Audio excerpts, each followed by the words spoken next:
Hi, ಎಲ್ರಿಗೂ ನಮಸ್ಕಾರ. ನಾನು ಡಾಕ್ಟರ್ ಕಿರಣ್ ಅಂತ ಹೇಳಿ ಆದಿಚುಂಚನಗಿರಿ ಆಸ್ಪತ್ರೆ BG ನಗರದಲ್ಲಿ ENT ವಿಭಾಗದಲ್ಲಿ ಅಂದರೆ ಕಿವಿ ಮೂಗು ಗಂಟಲು ವಿಭಾಗದಲ್ಲಿ ಸಹಾಯಕ ಉಪನ್ಯಾಸಕನಾಗಿ ಕಾರ್ಯನಿರ್ವಹಿಸ್ತಾ ಇದ್ದೇನೆ. ಇವತ್ತು ನಿಮಗೆ ಹೇಳಬೇಕಾಗಿರೋ ವಿಷಯ ಏನಂತ ಹೇಳಿದ್ರೆ, ಈಗ ಆಲ್ರೆಡಿ ಬೇಸಿಗೆ ತುಂಬ ಜಾಸ್ತಿನೇ ಇದೆ. ಈ ಬೇಸಿಗೆಯಲ್ಲಿ ನಮಗೆ ಕಿವಿ ಮೂಗು ಗಂಟಲಿಗೆ ಸಂಬಂಧಪಟ್ಟಂಥ ಸ್ವಲ್ಪ ತೊಂದರೆಗಳ ಬಗ್ಗೆ ನಿಮ್ಮ ಜೊತೆ ಮಾಹಿತಿ ಹಂಚ್ಕೊಳ್ಳೋಣ ಅಂತ. ಸಾಮಾನ್ಯವಾಗಿ ಮಕ್ಕಳನ್ನ ಕರ್ಕೊಂಡು ಬರ್ತಾರೆ, ಮೂಗಲ್ಲಿ ರಕ್ತ ಬರ್ತಾ ಇದೆ ಅಂತ ಹೇಳಿ. ಈ ಬೇಸಿಗೆ ಸಮಯದಲ್ಲಿ ಅದು ಜಾಸ್ತಿ. ಅದು ಯಾಕೆ ಹೀಗಾಗಬಹುದು ಅಂತ ಹೇಳಿದ್ರೆ, ಬೇಸಿಗೆನಲ್ಲಿ ತುಂಬ ಒಣಹವೆ ಇರುತ್ತೆ. ಅದರಿಂದ ಒಳಗಡೆ ತುಂಬ ಡ್ರೈನೆಸ್ ಆಗಿ ಒಣಗಿ ಅವ್ರಿಗೆ ಒಂದು ಸತಿ ಸ್ವಲ್ಪ ನವೆ ಆಗೋದು ಸಾಧ್ಯತೆ ಇರುತ್ತೆ. ಇಲ್ಲ ಅವರಾಗವರೇ ನವೆ ಆಗಿ ಕೆರೆದುಕೊಂಡು ಅಥವಾ ಆ ಒಣಹವೆಯಿಂದ ರಕ್ತನಾಳ ಸ್ವಲ್ಪ ಒಡ್ಕೊಂಡು ಈ ಥರ ಬರೋದು ಇರುತ್ತೆ. ಹಾಗಾಗಿ ನೀವು ಅವ್ರಿಗೋಸ್ಕರ ಸ್ವಲ್ಪ ಬಿಸಿನೀರು ಸ್ಟೀಮ್ ತೊಗೊಳೋದು ಸ್ವಲ್ಪ ಸಹಾಯ ಆಗುತ್ತೆ. ಆ ಥರ ಏನಾದರೂ ರಕ್ತ ಬಂದಲ್ಲಿ ನಾವು ಒಂದು ಆಯಿಂಟ್ಮೆಂಟ್ಗಳು ಕೊಡ್ತೀವಿ, ಇಲ್ಲಿ ಬಂದು ತೋರಿಸ್ಕೊಳ್ಬೇಕಾಗತ್ತೆ.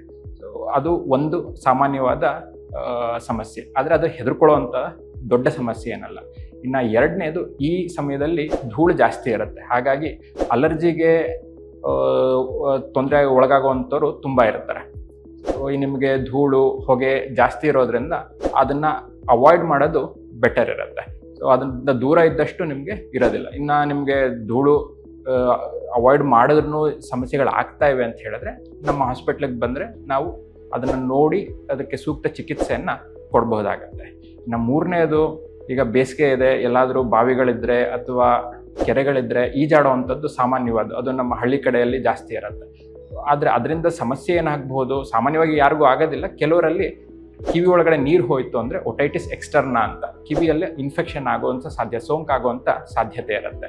ಸೊ ಹಾಗಾಗಿ ಇದನ್ನು ತಡೆಗಟ್ಟೋದು ಹೇಗೆ, ಕಿವಿ ಒಳಗಡೆ ಇಯರ್ ಪ್ಲಗ್ಸ್ ಅಂತ ಬರ್ತದೆ ಈಜಾಡುವಾಗ, ಅದನ್ನು ಹಾಕ್ಕೊಂಡ್ರೆ ಕಿವಿ ಒಳಗಡೆ ನೀರು ಹೋಗೋದಿಲ್ಲ. ಹಾಗಾಗಿ ನಿಮಗೆ ಸೋಂಕು ತಗಲೋದಿಲ್ಲ.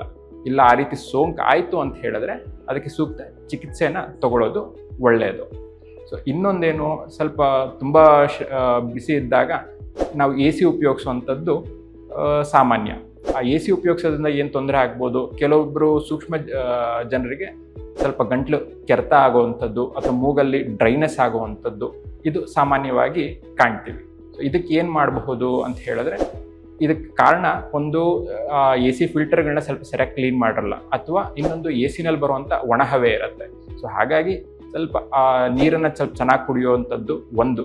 ಎರಡನೇದು, ಆ AC ಫಿಲ್ಟರ್ಗಳನ್ನ ಅವಾಗ ಕ್ಲೀನ್ ಮಾಡ್ಕೋಬೇಕಾಗತ್ತೆ. ಅದ್ರ ಜೊತೆಗೆ ಏನು ಮಾಡಬಹುದು ಅಂದರೆ, ಒಂದು ಬಟ್ಲಲ್ಲಿ ನೀರೇನಾದರೂ ನಿಮ್ಮ ರೂಮಲ್ಲಿ ಇಟ್ಕೋಬೋದು. ಆ ನೀರು ನಿಧಾನವಾಗಿ ಆವಿ ಆಗ್ತಾ ನಿಮ್ಗೆ ಅದು ಡ್ರೈನೆಸ್ ಎಲ್ಲ ಹ್ಯೂಮಿಡಿಫಿಕೇಷನ್ಗೆ ಸಹಾಯ ಮಾಡುತ್ತೆ. ಇವಿಷ್ಟು ಮಾಡಬಹುದು. ಇನ್ನು ಹೆಚ್ಚಿನ ಮಾಹಿತಿ ಇದ್ರ ಬಗ್ಗೆ ಏನಾದರೂ ಬೇಕು ಅಂತ ಹೇಳಿದ್ರೆ, ಅಥವಾ ಯಾವುದಾದ್ರೂ ಸಮಸ್ಯೆಗಳಿತ್ತು ಅಂತ ಹೇಳಿದ್ರೆ, ನಮ್ಮ ಆಸ್ಪತ್ರೆಗೆ ಬಂದು ನಮ್ಮನ್ನ ಭೇಟಿ ಮಾಡಬಹುದು. ಧನ್ಯವಾದಗಳು.